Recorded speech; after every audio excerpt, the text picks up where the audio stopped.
Welcome to today's webinar session for the second 2017-2022 funding opportunity for the Liberty Partnerships Program. My name is Carlos Garcia, and I am an associate in the Office of Higher Education and a statewide liaison for LPP. I am joined today by my colleague, Sidra Chowdhury, who is an assistant in the office and also a statewide liaison for LPP. We will be walking you through the slide presentation, so let's begin.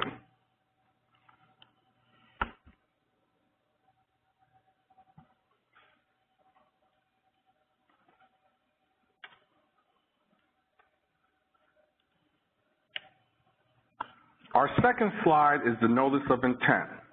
The Notice of Intent is required for submitting a complete application to ensure a timely and thorough review and rating process.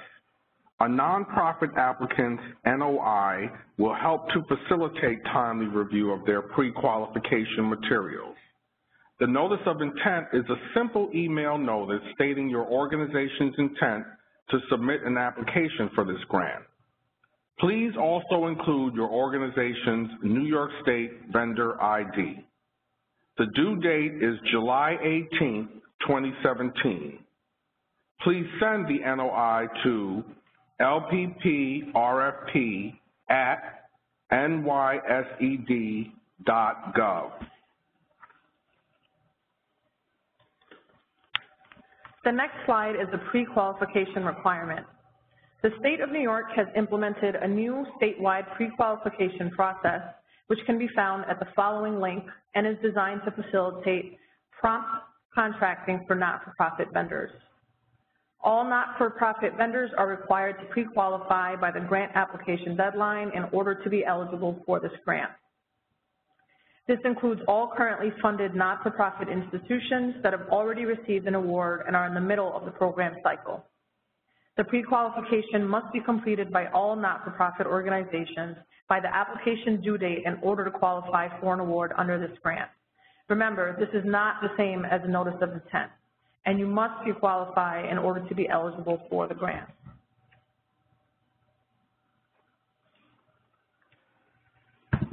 Our fourth slide covers eligible applicants. A New York State located public or independent degree granting post-secondary institution, or IHE, acting as a fiscal and project coordinator for a partnership with a local education agency and community-based organization should be included in the application. Institutions that have already received an award notice resulting from the first LPP RFP for 2017-2022 are not eligible to apply for this round. Additionally, only not-for-profit applications are eligible to apply for this round. In order for any proposal to receive consideration, the applicant for your LPP RFP application must be the degree-granting institution. The application cover page should only list the degree-granting institution as the applicant. Lastly, in an area of the state in which no IHE applies to provide appropriate services to eligible students, a not-for-profit community-based organization in cooperation with the LEA may apply.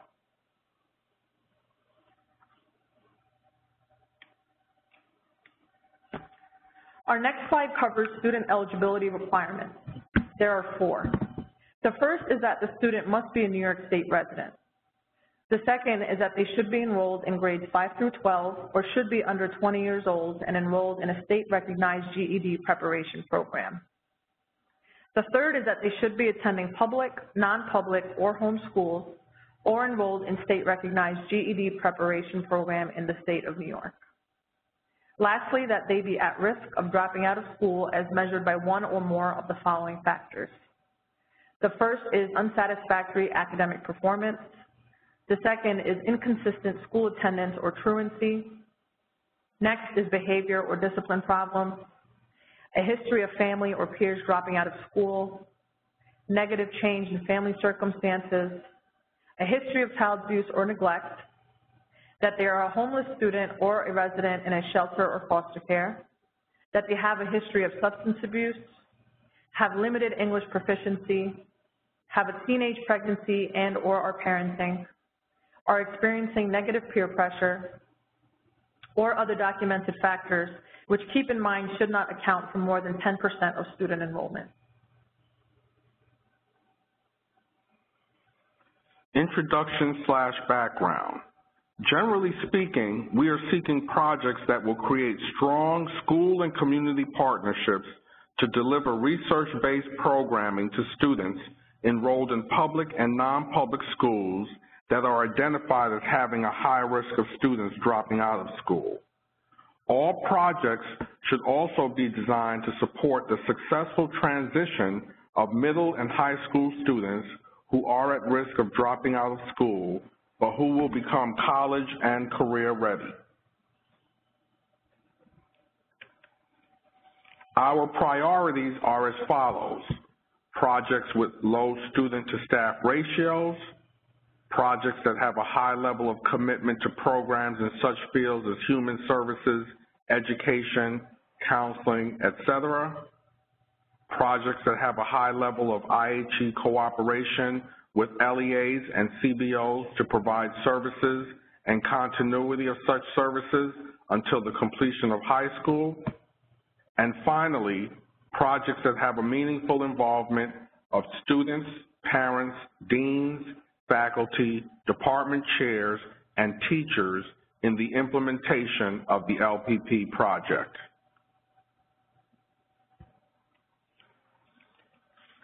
LPP projects must include an IHE partnership with at least one LEA that falls under at least one of the following 4 categories.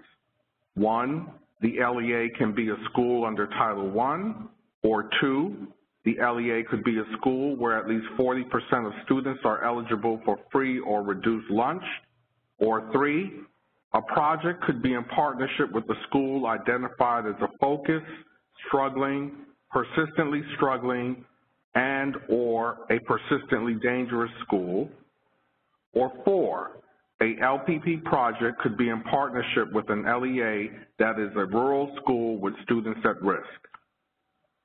In addition, the other requirements are that projects identify students who are at risk of dropping out of middle or secondary school, and that projects work with LEAs that have a student enrollment of at least 200 students with at least 40 students enrolled at each partner LEA.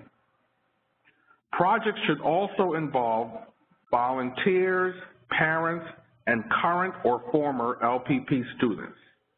They should provide a continuity of services throughout a student's progression through middle or secondary school.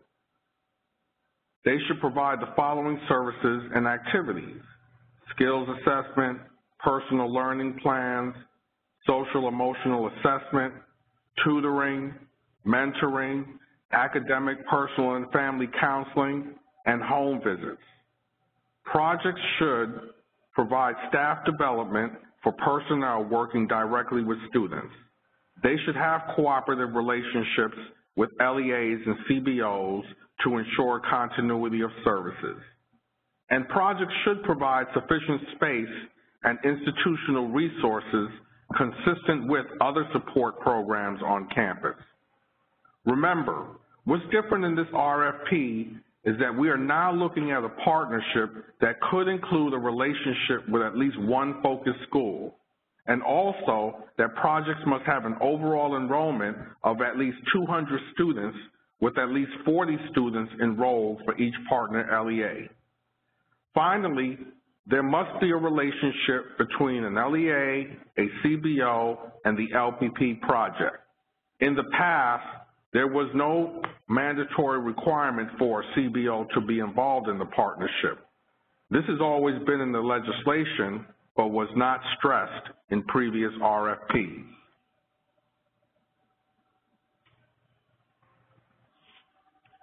Our next slide covers the proposal focus and program service requirements. Successful proposals are designed to deliver 12 months of continuous structured programming of support services and counseling activities between September 1st and August 31st. The program model required is either school-based, after-school-based, or a combination of the two. Required services include skills assessments, tutoring, academic and personal counseling, family counseling, home visits, mentoring programs, and staff development activities.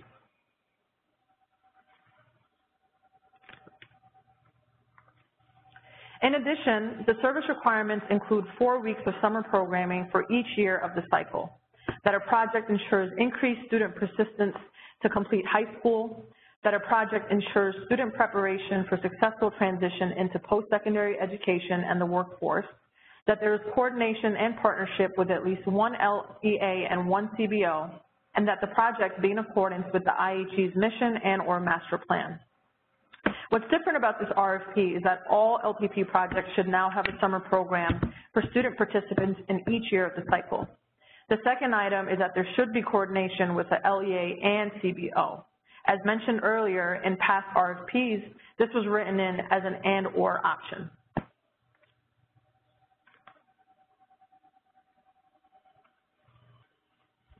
Our next slide covers funding for the second round. Anticipated funding for the initial year of this cycle will be $781,617 per the 2017-18 New York State budget, subject to the availability of funds. The project period will be January 1st through August 31st, subject to the continuation of the state appropriation. The maximum request for any LPP project will be $350,000 per year, based upon a minimum LPP headcount of 280 students. The minimum size of an LPP project is 65 students with an award of $81,617. Funding will be provided at a rate not to exceed $1,250 per student.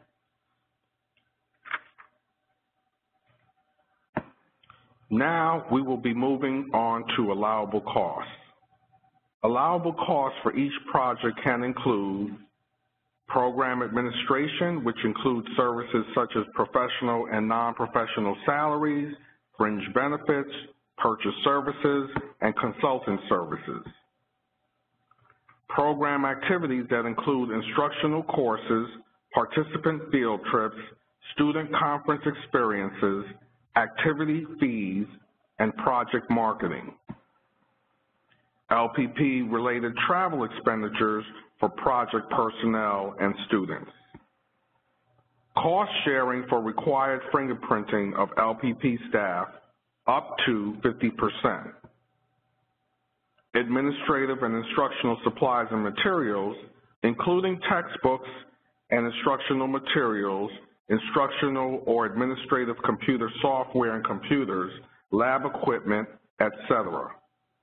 And finally, indirect costs at no more than 8% are allowed. The next slide covers non-allowable costs. Please keep in mind that funds may not be used for purposes other than those described in the approved grant contract. Funds may not be used to supplant funding of other existing efforts or be used as flow-through funds which are not permitted. LPP funds cannot be used to pay for the salary or stipend of the LPP director's supervisor or someone designated as a principal investigator for the grant contract. Funds may not be used for interest and finance charges incurred by the grant contract recipient. And lastly, funds cannot be used to purchase or rent space to house the Liberty Partnerships program. Next, we move on to the minority and women-owned business enterprise participation. The MWBE participation goal for this grant is 30% of each applicant's total discretionary non-personal service budget over the entire term of the grant. Discretionary non-personal service budget is defined as total budget excluding the sums of funds budgeted for, 1, direct personal services, which can include, for example, professional and support staff salaries and fringe benefits, 2, rent, lease, utilities, and indirect costs if these items are allowable expenditures, and 3, the portion of purchase services used for stipends and student tuition.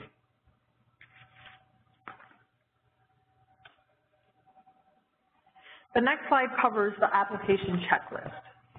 The checklist includes the following items: the application checklist, the application cover page, the completed payee information form, the technical section, the LPP 2017-2018 proposed budget and budget narrative, the statement of assurances, the vendor responsibility questionnaire, signed partnership agreements, collaborating agency forms, the LPP composite summary, the project organizational chart, code of conduct, director resume and job descriptions for all staff, and the completed MWBE forms and documentation, which are subject to adjustment based on the final award.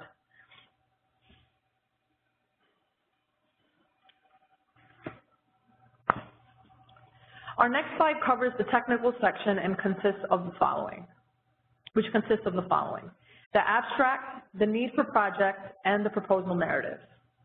Applications that fail to adhere to the instructions in these sections will be considered non-responsive and will not be considered. Applications must not exceed 30 double-spaced pages in a 12-point font, Times New Roman or Arial, with 1-inch margins on all sides on 8.5 by 11 size pages. Other required supporting documents, such as an organizational chart and resumes, are not counted towards this limit.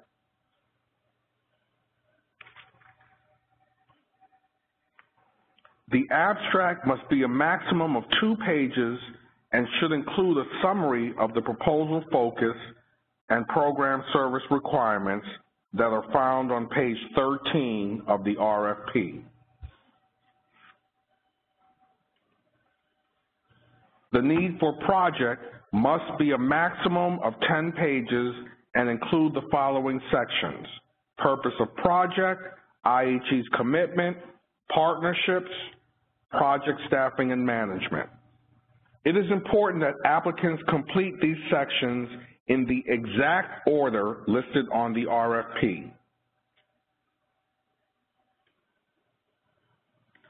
The proposal narrative must be a maximum of 18 pages and include the following elements: recruitment and selection of at-risk students, role models and caring adults, project continuity, retention and graduation, academic support services, data collection, workforce development, social emotional assessment and personal learning plan, case management, additional service categories, retention, professional development. Again, it is important that applicants complete these sections in the exact order listed on the RFP.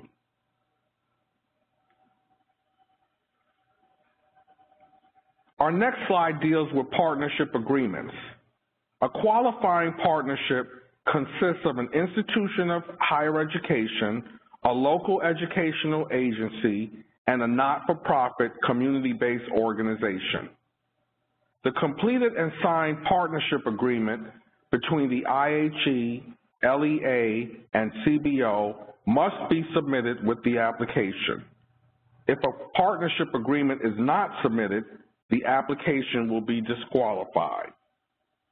If a partnership agreement is not signed by all parties to the agreement, it will not be evaluated for scoring purposes and will be disqualified.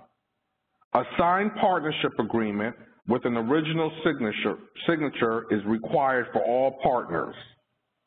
The application must contain signed partnership agreements with each partnering agency that describes their significant involvement in planning and program implementation.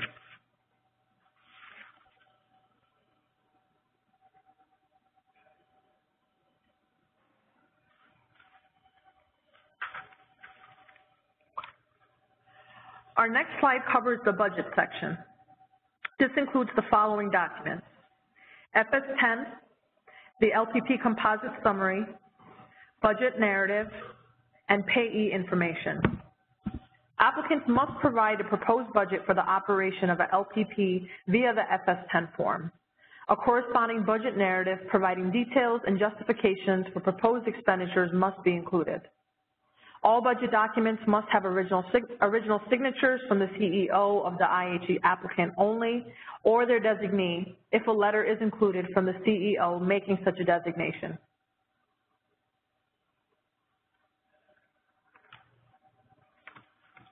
Next, we will cover the debriefing procedures. Only unsuccessful applicants may request a debriefing within 10 business days of the postmark date of the notice of non-award from NYSED. Requests for a debriefing letter on the selection process should be sent to lpprfp@nysed.gov. A summary of the strengths and weaknesses of the application, as well as recommendations for improvement, will be emailed back to the applicant within 10 business days. The next slide covers important dates. This webinar will be posted by 7/14/17. Questions regarding this grant must be emailed to lpprfp@nysed.gov by 7/26/17. A question and answer summary will be posted at the following website no later than 8/3/17. Full proposals are due electronically via the Fluid Review portal by 8/10/17. Hard copies must be postmarked by 8/10/17. Nonprofits must submit one original copy, which includes both the narrative application and the budget/budget narrative, as well as one electronic copy which includes all attachments of the complete application on CD-ROM or flash drive.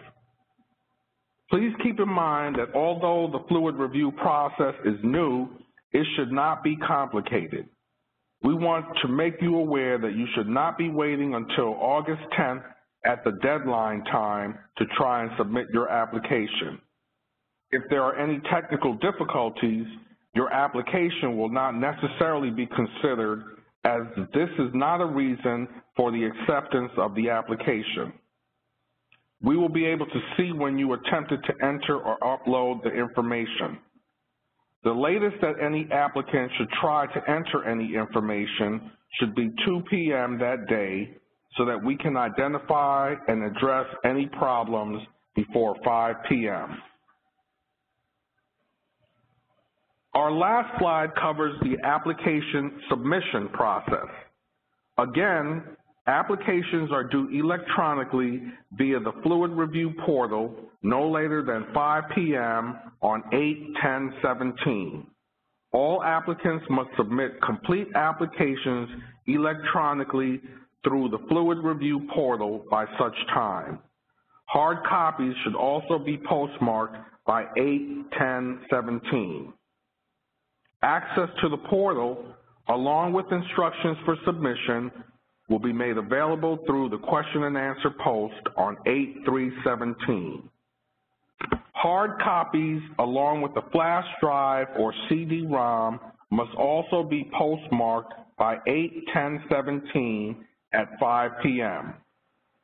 The original signature of the President/Chief Executive Officer or designee of the institution must appear on the application cover page, which is attachment 1. Finally, the addresses for submission should be sent to one of the following addresses listed below. Thank you for joining us, and we look forward to your participation in the LPP funding process.